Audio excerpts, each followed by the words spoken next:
Hello friends, welcome to sports allrounder YouTube channel. Cricket பேசலாமா? Asia cup அடுத்த மாதம் நடக்கும் போது நிறைய விஷயங்கள் இருக்குது பேச.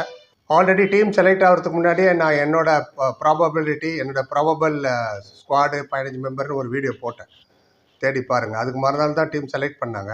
நான் செலக்ட் பண்ண 15 பேரில் 14 பேர் இருந்தாங்க, ஒருத்தர் மட்டும் இல்லை. அவருக்கு பதில் கில் வந்துட்டார் உள்ள. ஜெஷ்வால் இல்லை, கில் வந்துட்டார். பாக்கி 14 பேர் நான் சொன்ன அதே பிளேயர் தான் இருந்தாங்க. ஓ, நீ ரொம்ப நல்ல ஜோஷை சொல்லியோ கேட்பீங்க. இல்லை பர்ஃபார்மன்ஸ் வச்சு தான் சொன்னேன். கடந்த ஒரு வருஷமாக T20 என்ன பண்ணாங்கன்னு. அண்டு இப்போ சுப்மன் கில் வைஸ் கேப்டன் வேறு வந்துட்டார். ஃபஸ்ட் அண்ட் ஃபார்மோஸ்ட் அவருக்கு பிளேயிங் லெவல்லே இடம் இல்லை. நான் அந்த வீடியோ பார்த்தீங்கன்னா உங்களுக்கு புரியும். எண்டு கார்டில் வைக்கிறேன், நான் என்ன சொன்னேன்னு கேளுங்க. இப்போ என்ன ஆச்சுன்னா, சுப்மன் கில்லை வைஸ் கேப்டனை வேறு போட்டாங்க. இது வரைக்கும் அக்சர் பட்டேல் தான் வைஸ் கேப்டன் சூரியகுமார் யாதவ்.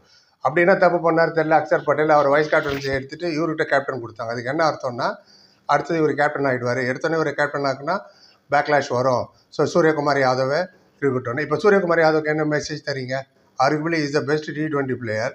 அவர் இப்போது சில மேட்ச் உட்கார வைப்பாங்களா என்ன, எல்லாம் போக போக பார்ப்போம். அதுக்கு என்ன சொன்னாங்கன்னா, ப்ரெஸ் கான்ஃபரன்ஸில் 3 ஃபார்மேட்லேயும் ஒரே கேப்டன் இருந்தால் நல்லதுன்னு. அதாவது test match, one day, T20. இப்போ நான் சில சொல்கிறேன் சேர்த்து. ஆச்சா, அது இல்லாமல் ஐபிஎல்லுக்கு குஜராத்து, அதுக்கப்புறம் டொமஸ்டிக் விளையாடணுன்னு ஒரு ரூல் போட்டிருக்காங்க. மேபி ஒரு ரஞ்சி டிராஃபி விளையாடணும், எல்லாத்துக்கும் கேப்டனை போட்டு ஒரு தனியாக ஒரு இன்ஜுரி ஆக்கி வெளில அமுச்சு விட்ருங்க. எப்படி பும்ரா அனுப்பணும்? என்ன நெசசிட்டிங்கிறேன் கில்லை டீமில் கொண்டு வர்றதுக்கு. ஸ்பெஷலி ஜஷ்வால் அண்ட் இவர் தான், சஞ்சு சாம்சன் தான் கண்டினியூஸாக ஓப்பன் பண்ணி சக்ஸஸ்ஃபுல்லாக வேறு இருந்தாங்க. இப்போ சூரியகுமார் யாதவுக்குள்ளே தோணல, ஆஹா நம்ம இது முடிப்பது வைப்பான்னு. விராட் கோலி, ரோஹித் சர்மா இவங்களாம் எப்படி ஹேண்டில் பண்ணாங்க நம்ம பார்த்தோமே. இப்போ என்ன சொல்ல போகிறேன்னா, அன்செலக்டட் 11. இப்போ ஒரு நான் 11 சொல்கிறேன். இந்த பிளேயரில் யார் வேணால் அந்த டீம் உள்ள போயிருக்கலாம். இவங்களை கன்சிடரே பண்ணல. நிறைய ரீசன் காரணங்கள் இருக்கலாம். பட் இதில் ஒரு விஷயம் நம்ம பிசிசிஐக்கு அப்ரிஷியேட் பண்ணோம். பிகாஸ் அந்த அளவுக்கு இன்ஃப்ராஸ்ட்ரக்சர் டெவலப் பண்ணியிருக்காங்க. இன்னொரு டீம் ரெடி பண்ணுற அளவுக்கு நம்மகிட்ட டேலண்ட் இருக்குது. Abundant of talent. ரைட் டயத்தில் ரைட் இது டேலண்ட்டை இங்கே யூஸ் பண்ணிங்கன்னா லாங் ஃபியூச்சர் இருக்கும். இப்போ சுப்மன் கில் எல்லாத்துமே கேப்டன் ஆகிட்டான்னு வச்சுக்கோங்க, வெரி சூன் அவரும் இன்ஜுரி ப்ராப்ளம் ஆகும், இப்போ ஃபெயிலியர் ஆகும். ஏதாவது ஒரு ஃபார்மேட்டில் ஃபெயில் ஆகணும், அடுத்த 2 ரிஃப்ளெக்ட் ஆகும். ஐபிஎல் எப்படி ஒரு 14 மேட்ச் விளையாடி ஆகணும். இந்த 3-4 மாதத்தில் ஐபிஎல். எனவே அதை விட்டுருவோம். நம்ம அன்செலக்டட் 11க்கு வந்துடுவோம். ரைட், இதில் ஏதாவது மாற்று கருத்து தான் சொல்லுங்கள். அவன் தப்பு சார், இந்த 11லேயே அவர் இருந்தால் நல்லாயிருக்குன்னு வேறு யாராவது தான் எடுத்துகிட்டு வாங்க. இன்ஃபேக்ட் நான் 15 பிளேயர் சொல்ல போகிறேன். Okay, right. பேட்டிங் ஆர்டரே சொல்லிடுறேன். வித் ரிசர்வ் அவங்களுக்கு பேக்கப். எஸ், ஃபஸ்ட்டு எடுத்தோடனே ஜஷ்வால். அங்கே தான் இடம் இல்லை. இங்கே என்ன டீமில் அன்செலக்டட் 11ல் ஜஷ்வால் அண்ட் ருத்ராஜ் கைக்வாட் தான் opening. Ruturaj Gaikwad CSK player, Dhoni school of தாட்டில் வந்தவர். அவருக்கு தெரியாதா கேப்டன்சி ஆகட்டும், பேட்டிங் ஆகட்டும், ஓப்பனிங் ஆகட்டும். அவரும் கான்வே ஓப்பன் பண்ணும்போது தான் பிரமாதமான ஓப்பனிங்லாம் இருந்தது. எனிவே, ஜஷ்வால் அண்ட் ருத்ராஜ் அவங்களுக்கு பேக்கப் சூரியவன்ஷி. அதான் அந்த 14 வயசு பையன் டமால் டிமில் அடிச்சு காமிச்சாப்புல, அந்த சூரியவன்ஷி பேக்கப். ஆச்சா, one down Sai Sudharsan definitely.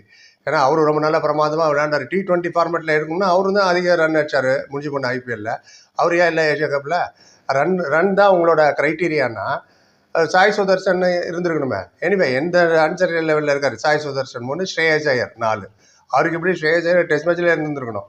Anyway, எல்லாரும் எல்லா இடத்துலையும் இருக்க முடியாதுன்ற தியரி தான் இவங்களே முதல்ல சொன்னாங்க. எல்லா ஃபார்மேட்டும் விளையாடுவாங்க, பட் அவங்க டயர்டாக்க விரும்பலன்னு தான் ஸ்ரேயஸ் ஐயர் நாங்கள் எடுக்கலன்னு இங்கிலாந்து பொறுத்த முன்னாடி சொன்னாங்க. ஸோ இப்போ ஏன் எடுக்கல? T20 டயர்ட் ஆகிடுவாரோ தெரியல. ஆச்சா, நம்பர் 5 KL ராகுல். இதோட ஒரு பெரிய நேம் வேணுமா என்ன? KL ராகுல் சச் பிக் பிளேயர். அவர் இல்லை T20 ஸ்குவாடில். ஸோ KL ராகுல் கேன் விக்கெட் கீப்பிங் அவர் பண்ணுவார். ஏன்னா ரிஷப் பண்ட் டோட்டலி இன்ஜூர்டு T20க்குலாம். ஸோ KL ராகுல் ஆச்சா 5. 6 ரயான் பராக், ரொம்ப நல்லா பெர்ஃபார்ம் பண்ணார் ராஜஸ்தான் ராயல்ஸுக்கு. 7 நம்பர் வாஷிங்டன் சுந்தர், ஆல்ரவுண்டர். அவர் ஒரு டெஸ்ட் மேட்ச்சில் 4 விக்கெட் இருக்கும்போது 183 டார்கெட் கொடுத்து அதை நம்ம தோற்றுறோம், ரீச் பண்ண முடியல. ஸோ வாஷிங்டன் சுந்தர் பேட்டிங் ஆகட்டும், போலிங் ஆகட்டும், பவர் பிளே ஆகட்டும், எங்கே வேணாலும் அவர் பெர்ஃபார்ம் பண்ணுவார். Number 8 Ravi Bishnoi. Leg spinner is always a wicket taker. நான் எப்போதுமே சொல்லிகிட்டே இருக்கிறது தான். தோனி பாருங்கள், சாஹல், குல்ச்சா 2 பேரும். அவர் லெஃப்ட் ஆர்ம் லெக் ஸ்பின்னர், இவர் right arm leg spinner. Chahal and kulcha அப்படி விளையாடுங்க. 4 வேளை குல்ச்சா கூட செலக்ட் பண்ணிருக்காங்க ஏஷியா கப்பில். இங்கிலாந்து டூரில் இருந்தார் குல்தீப். ஆனால் ஒரு சான்ஸ் கொடுக்கல. எதை எப்படி கொடுப்போம் அவங்களுக்கு? நீ போய் பார்த்துருவாங்க. பில்டன் பாரு, போய் மேடம் துஷார்லாம் பார்த்துருவாங்க எப்படி இருக்குன்னு. அவரையும் ஹர்ஷதீப் சிங் அமுச்சு விட்டாங்க. அப்போது நம்பர் 8 ரவி பிஷ்ணா பேட்டிங் பண்ணுவாரா அந்த பையன், is very good. Number 9 Shardul Thakur, very good allrounder. இப்போ நிறைய இம்ப்ரூவ் ஆகிட்டார். டொமஸ்டிக் விளையாடி T20க்கு ஆப்டான person Shardul Thakur. Number 10 Mohammed Shami, very good bowler. Bumrah Shami attack போட்டாலே அது வேறு மாதிரி இருக்கும். Courtney Walsh, Ambrose, Anderson, Stuart Broad, Wasim Akram, Waqar Younis, McGrath Brett Lee சொன்னால் போயிட்டே இருக்கும் இன்னும் அந்த அளவு. அண்ட் முகமது சிராஜ் அவரே இல்லை அப்போ T20யில். அப்போ மட்டும் ஒர்க் லோட் மேனேஜ்மெண்ட்டா? கில்லுக்கு ஒர்க் லோட் மேனேஜ்மெண்ட் இல்லையா? சிராஜ் தான் ஹையஸ்ட் விக்கெட் டேக்கர் டெஸ்ட் மேட்ச்சில். Of course test match T20 different format இருந்தாலும் ஸ்டெமினா இருந்ததில் அவருக்கு ஒவ்வொரு மேட்ச்லேயும் ஒவ்வொரு நாளைக்கு 15 ஓவர் போடுறதுக்கு 23 விக்கெட் எடுத்தார். பென் ஸ்டோக்ஸு, ஜோ ரூட்டு இவங்களாம் அவுட் பண்ணணும். Ben Duckett, Crawley, Ollie Pope is not a joke. Highest wicket taker other side 23 எடுத்தார், எடுக்கல அவங்க. ஸோ அவரை நீங்கள் கொண்டு வந்துட்டேன் முகமது சிராஜ். ரைட். அப்புறம் reserves Khaleel Ahmed, left arm fast bowler, பிரமாதமான ரெக்கார்டு ஐபிஎல்ல பாருங்கள் எவ்வளோ wicket. Prasidh Krishna, tall, lanky, இவரை மாதிரி போலர்லாம் நமக்கு கிடைக்கவே இல்லைன்னு இதே டிங் டேங்க் தான் சொன்னாங்க டெஸ்ட் மேட்ச் இங்கிலாந்து போகும்போது. எது இவரை கொண்டு போகிறீங்க, ஹர்ஷித் ராணாலாம் எங்கன்னு போது.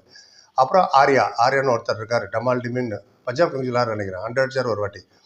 அவர் என்னோட ரிசர்வில். ஸோ 14 ஆயிடுச்சா? இப்போ நீங்கள் சொல்லுங்கள், இப்போ இந்த 11க்கும் அவங்க செலக்ட் பண்ண 11க்கும் மேட்ச் வச்சா என்ன ஆகுன்னு தெரில.